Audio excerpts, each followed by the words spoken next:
तो आप सबको स्नैपड्रैगन 888 एंड 8 Gen 1 के इश्यूज के बारे में पता ही होगा। फोन ओवरहीट हो रहे हैं, थ्रॉटल हो रहे हैं एंड टू दी एक्सटेंट कि क्वालकॉम की रेप्यूटेशन खराब हो गई है। मीडियाटेक जो हमेशा क्वालकॉम के पीछे रहता था वो भी अब उनसे बेटर, ज्यादा स्टेबल फ्लैगशिप प्रोसेसर्स लेके आ रहे हैं। So that is a tight slap in Qualcomm's face.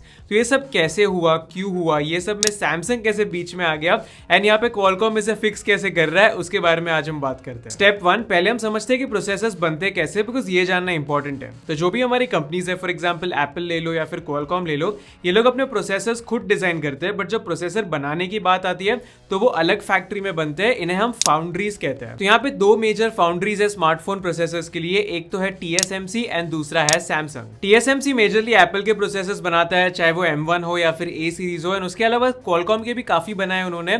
For example Snapdragon 855, Snapdragon 865, Snapdragon 870, जो भी 700 सीरीज के प्रोसेसर है वो सारे TSMC में बनते हैं। एंड उसी तरह सैमसंग भी प्रोसेसर बनाता है। एक्जीनोस के तो वो बनाता ही है, पहले उन्होंने कभी कभी एप्पल के भी बनाया है। कुछ अलग अलग ब्रांड्स है जैसे कि एनवीडिया हो गई, ये हो गई, उनके लिए भी ये लोग चिप्स बनाते हैं। तो ये दोनों कंपनीज। अब हुआ क्या कि क्वालकॉम का जो स्नैपड्रैगन 870 था वो 7 नैनोमीटर के प्रोसेस पे था एंड स्नैपड्रैगन 888 के लिए उनको 5 नैनोमीटर के प्रोसेस में शिफ्ट करना था। बट अब आप पूछोगे कि भाई ये नैनोमीटर क्या है, क्योंकि हमेशा ही आता है कि ये प्रोसेसर में 7 नैनोमीटर है, ये 5 नैनोमीटर है, ये 4 नैनोमीटर है। तो नैनोमीटर एक साइज का यूनिट है। हमारा जो सीपीयू होता है उसमें बिलियंस ऑफ ट्रांजिस्टर्स लगे हुए होते हैं जो ऑन ऑफ होते हैं, अलग अलग सिग्नल पास होते हैं एंड सारे फंक्शंस कैरिड आउट होते हैं। तो जो एरिया पे ये ट्रांजिस्टर्स है वो नैनोमीटर में हम बात करते हैं। तो यहाँ पे जितना छोटा होता है नैनोमीटर, उतने ज्यादा कंडेंस्ड होते हैं ट्रांजिस्टर्स, उतने ज्यादा एफिशिएंट होते हैं, उतनी कम हीट जनरेट होती है। तो एवरी ईयर हर एक कंपनी ट्राई करती है कि और कम से कम नैनोमीटर हो जाए। एक पॉइंट पे हम 12-15 नैनोमीटर पे थे, वहां से 8 पे आए, 7 पे आए, 5 पे आए, अभी 4 पे आ गया। तो सैमसंग ने क्या किया कि जब क्वालकॉम को 5 नैनोमीटर पे शिफ्ट करना था, उन्होंने क्वालकॉम को दिखाया कि हमारे पास ये नई टेक्नोलॉजी है, ये ज्यादा एफिशिएंट है, हम ज्यादा नए मेथड्स यूज करते हैं, तो आपको ज्यादा परफॉर्मेंस भी मिलेगा एंड ज्यादा एफिशिएंसी भी मिलेगी। तो आपको हमारे साथ कोलैबोरेट करना चाहिए। एट द सेम टाइम जो TSMC की 5 नैनोमीटर की लाइनअप थी वो एप्पल ने काफी ज्यादा क्राउड करके रखी थी। जो असेंबली लाइन होती है जहां पे प्रोसेसर्स बनते हैं, तो वहां पे एप्पल के A14 चिप बन रहे थे एंड एप्पल के M1 चिप्स भी बन रहे थे। तभी M1 chip I think launch हुए थे। तो basically TSMC was occupied with Apple a lot. तो ऐसा हो सकता था कि शायद वो क्वालकॉम को उतनी जगह ना दे या उतना प्रोडक्शन ना दे जितना उनको चाहिए।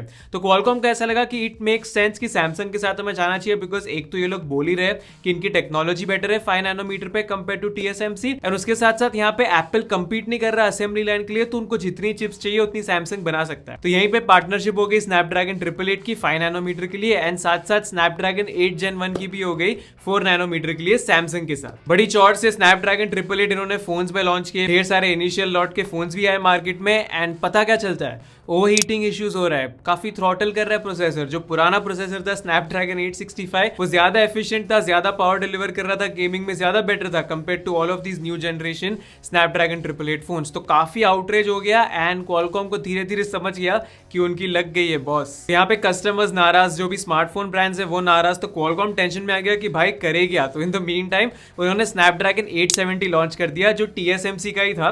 स्नैपड्रैगन 865 का स्लाइटली एडवांस वर्जन था ये, नहीं अभी तक हम प्रोसेसर्स में देख रहे हैं, बिकॉज ये बहुत स्टेबल है एंड ये काफी मस्त परफॉर्मेंस भी देता है। तो फिर उन्हें लगा कि स्नैपड्रैगन 8 Gen 1 के साथ चीजें सुधर जाएगी, 4 नैनोमीटर के नए प्रोसेस पे बेस दिए सैमसंग का। तो स्नैपड्रैगन 8 Gen 1 बाहर आया एंड देखते हैं तो क्या, और ज्यादा थ्रॉटलिंग, और ज्यादा ओवरहीटिंग, जो पीक परफॉर्मेंस है उस पर आ ही नहीं रहा परफॉर्मेंस प्रोसेसर का एंड सब लोग नाराज है। एट वन पॉइंट सैमसंग की जो यील्ड होती है प्रोसेसर की फॉर द स्नैपड्रैगन 8 Gen 1 वो खाली 35% थी। इसका मतलब क्या होता है कि वो लोग 100 प्रोसेसर बनाएंगे, उसमें से खाली 35 प्रोसेसर प्रॉपर फुल परफॉर्मेंस पे होते हैं, बाकी 65 में कुछ ऊपर नीचे होता है। ऊपर से इतने प्रॉब्लम्स थ्रॉटलिंग और ओवरहीटिंग के, तो एब्सोल्युटली क्वालकॉम तो यार मतलब थक गया सैमसंग के साथ and Samsung lost the business from Qualcomm. Immediately Qualcomm ने सोचा कि भाई अभी कुछ तो फिक्स करना ही पड़ेगा, बिकॉज मीडियाटेक डिमेंसिटी 8100 और सारे प्रोसेसर्स लेके आ रहा है। तो क्वालकॉम ने बोला दिस इज इट, और ये लोग वापस TSMC के 4 नैनोमीटर प्रोसेस पे शिफ्ट हो गए for the Snapdragon 8+ Gen 1।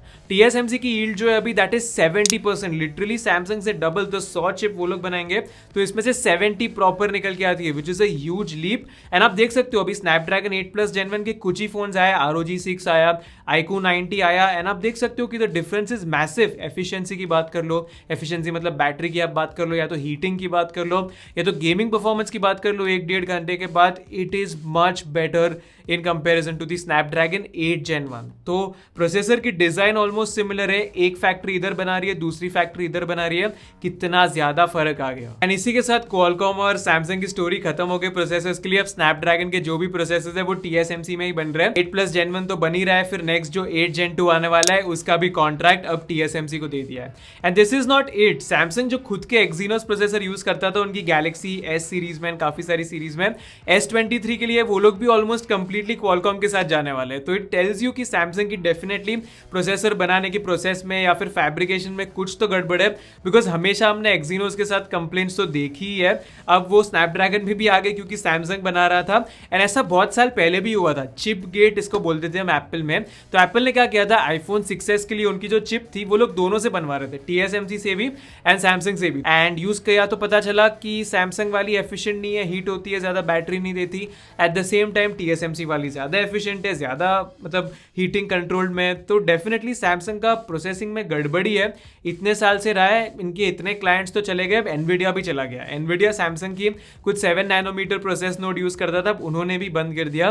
So Samsung seriously needs to rethink their chip business. So that was the interesting story about how Samsung ने ऑलमोस्ट क्वालकॉम की लगा दी। बहुत सारे लोगों को ये छोटी छोटी चीजें पता नहीं होती, तो मैंने सोचा बता दूं। बट अगर आपको ऐसे और वीडियोस पसंद है तो please let me know in the comments. कोई टॉपिक आपको सजेस्ट करना है करो, उसके बारे में वीडियो बनाएंगे। अच्छा लगा वीडियो तो लाइक करो, नहीं अच्छा लगा 2 बार डिसलाइक कर लेना। That's it for now, stay safe और मैं जल्दी आपके नोटिफिकेशंस वापस आऊंगा। Bye bye.